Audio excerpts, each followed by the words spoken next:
भारत की पवित्र भूमि ने अनेक वीरों को जन्म दिया है।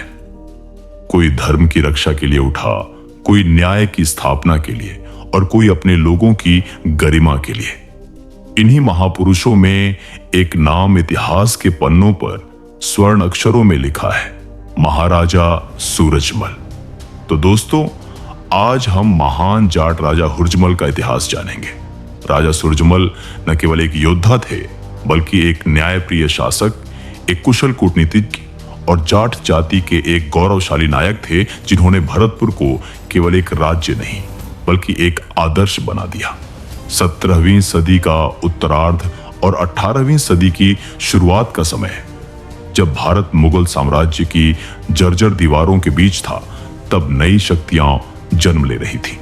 दिल्ली की गद्दी पर सत्ता का खेल चल रहा था और उत्तर भारत का राजनीतिक आसमान अस्थिर था। ऐसे युग में मथुरा और भरतपुर की भूमि पर जाटों की नई चेतना जाग उठी, स्वतंत्रता की, सम्मान की और आत्मगौरव की चेतना। इसी वातावरण में 1707 ईस्वी के आसपास बदन सिंह के घर में एक बालक का जन्म हुआ, जिसका नाम रखा गया सूरजमल, और जो आगे चलकर भारत का सूरज और जाटों का प्लेटो कहलाया। सूरजमल का बचपन वीरता, अनुशासन और जनसेवा की शिक्षा से भरा था।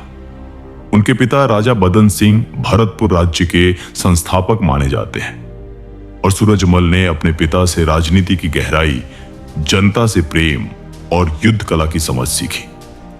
कहते हैं कि कम उम्र से ही सूरजमल में असाधारण बुद्धिमत्ता झलकने लगी थी। जहां बाकी राजकुमार शिकार और खेल में समय बिताते, सूरजमल अपनी भूमि के किसानों और सैनिकों की कठिनाइयां समझते।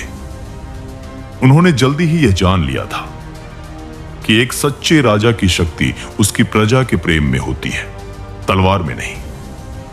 जब सूरजमल ने गद्दी संभाली, तब भरतपुर एक छोटा सा रियासत था, पर उनके नेतृत्व में यह भूमि एक शक्तिशाली राज्य में बदल गई। उन्होंने भरतपुर के चारों ओर विशाल किलेबंदी करवाई और वह दुर्ग बनाया, जिसे आज भी लोहागढ़ किला कहा जाता है। कहते हैं कि इस किले की दीवारें इतनी मजबूत थीं कि अंग्रेजों की तोपें भी उन्हें भेद न सकी। सूरजमल ने इस किले को केवल पत्थरों से नहीं, बल्कि अपने स्वाभिमान और दूरदर्शिता से बनाया था। यह दुर्ग भारत के कभी ना भेदे जाने वाले दुर्गों में से एक है। राजनीतिक दृष्टि से सूरजमल एक अद्भुत रणनीतिकार थे। उन्होंने अपने समय की हर शक्ति, मुगल, मराठा, राजपूत और अंग्रेज से संवाद रखा, पर कभी किसी की कठपुतली नहीं बने। उनके लिए सबसे बड़ा धर्म था भरतपुर का हित। दिल्ली के शासक मोहम्मद शाह के समय से लेकर अहमद शाह अब्दाली के काल तक सूरजमल की नीति थी, समय के साथ चलो पर आत्मसम्मान के साथ जियो। उन्होंने मुगलों की कमजोरियों को समझा और मराठों की ताकत को पहचाना, और इसी संतुलन से उन्होंने जाट शक्ति को उत्तर भारत की निर्णायक ताकत बना दिया। सूरजमल की शासन व्यवस्था अनुकरणीय थी। उनके राज्य में किसान सबसे बड़ा पूजनीय वर्ग था। उन्होंने भूमि कर को सरल बनाया, सिंचाई व्यवस्था को सुधारा और व्यापार को प्रोत्साहन दिया। उनके शासन में भरतपुर, मथुरा, आगरा और दिल्ली के आसपास का क्षेत्र एक आदर्श प्रशासनिक मॉडल बन गया। लोग उन्हें जाटों का अकबर कहने लगे, क्योंकि जैसे अकबर ने धर्मनिरपेक्ष नीति अपनाई थी, वैसे ही सूरजमल ने जाति धर्म से ऊपर उठकर न्याय दिया। उनके दरबार में ब्राह्मण, मुस्लिम, राजपूत सभी को समान सम्मान मिलता था। लेकिन सूरजमल की सबसे बड़ी पहचान उनकी नीति और संयम थी। वे जानते थे कि केवल तलवार से राज्य नहीं चलता, बुद्धि से, संयम से और न्याय से चलता है। उन्होंने अपने दुश्मनों को भी कभी घृणा से नहीं देखा। कहा जाता है कि जब किसी युद्ध में दुश्मन घायल हो जाता, तो सूरजमल उसके उपचार का आदेश देते थे। यही उनका राजधर्म था, शक्ति के साथ करुणा।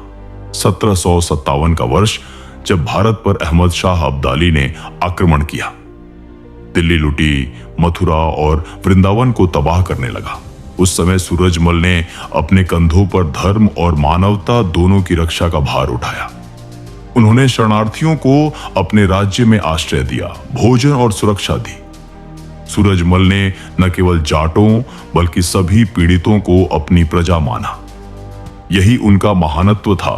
वे राजा नहीं, रक्षक थे।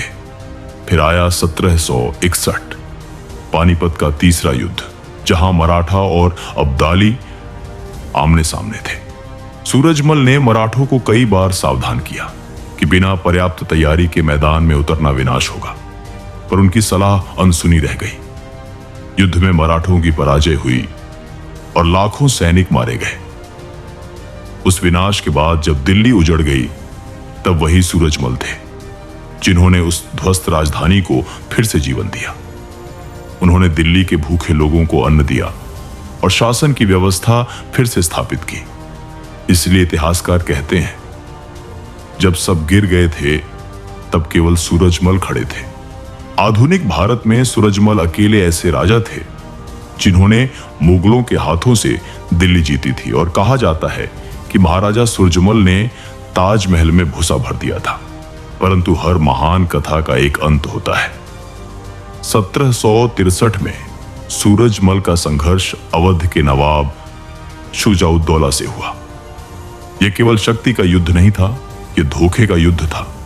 युद्ध के दौरान जब सूरजमल अपनी सेना से अलग पड़ गए, तब शत्रुओं ने घात लगाकर उन पर प्रहार किया। वे वीरता से लड़े पर शहीद हो गए।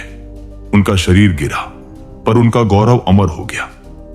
इतिहास ने देखा कौन कि एक राजा मर गया, पर एक आदर्श जन्मा जो आज तक जीवित है। सूरजमल की मृत्यु के बाद भी भरतपुर की मिट्टी में उनका नाम धड़कता रहा। उनके पुत्र जवाहर सिंह ने उनके कार्यों को आगे बढ़ाया, पर लोगों के दिल में जो स्थान सूरजमल का था वह कोई नहीं ले सका। उन्होंने केवल राज्य नहीं छोड़ा, उन्होंने स्वाभिमान की वह ज्योति जलाई जो पीढ़ियों तक जलती रही। आज जब हम सूरजमल की ओर देखते हैं तो वे केवल इतिहास का अध्याय नहीं लगते, वे विचार बन गए हैं। एक ऐसा विचार जो सिखाता है कि सत्ता का अर्थ केवल ताज नहीं बल्कि जिम्मेदारी है, कि राजा का धर्म केवल विजय नहीं बल्कि न्याय है, और कि वीरता केवल युद्ध में नहीं बल्कि अपने लोगों के प्रति प्रेम में होती है। तो दोस्तों, अब आप जान ही गए होंगे कि सूरजमल जैसे माटी के वीर युगों में कभी कभी जन्म लेते हैं। वीडियो को यहां तक देखने के लिए धन्यवाद, और ऐसे ही इंफॉर्मेटिव हिस्ट्री वीडियो पसंद है तो चैनल को सब्सक्राइब और वीडियो को लाइक करना ना भूलें। धन्यवाद।